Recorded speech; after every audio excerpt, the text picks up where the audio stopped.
first thing that we're going to learn is a slip knot. It's something that you've done thousands of times. You probably just don't even realize it or realize what it was called. So we have our yarn and we're going to loop like so, and we're going to take this under and we're going to pull it through. And that is our slip knot. We're going to undo it and I'm going to do it again. So we have our loop like so, under, and pull through. And there we have it. Anytime you're starting like your chain stitch, which we're about to learn in a few seconds, this is how you start your piece. So I have my hook right here. I'm currently using a 4.5mm hook, and I'm going to insert it into the loop here, and I'm going to tighten it. Don't tighten it too much. You want to be able to easily move your hook in and out, because as we learned in our hook lesson, this is where your sizes, your loops get sized. Whether it's a 4.5 or 5mm, this is where all those sizes happen on the shaft here. So now we're going to learn how to do the chain stitch. So you're going to yarn over and you're going to pull through. And that is our very first chain stitch.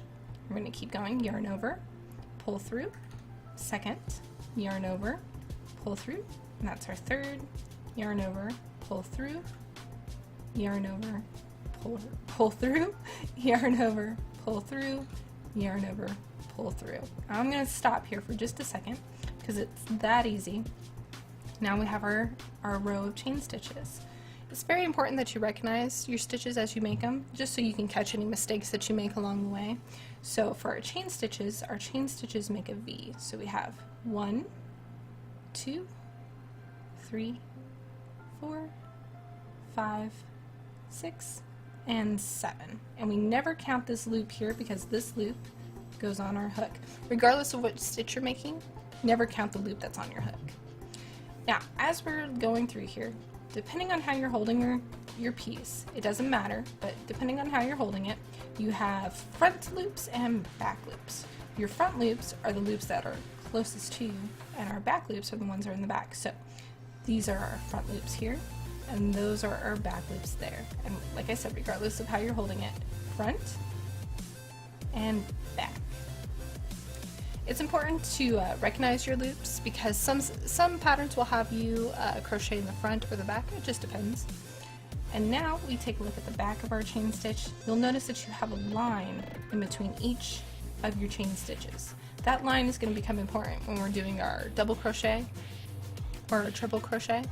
So just keep that in the back of your head for then. But right now we just have our chain stitch.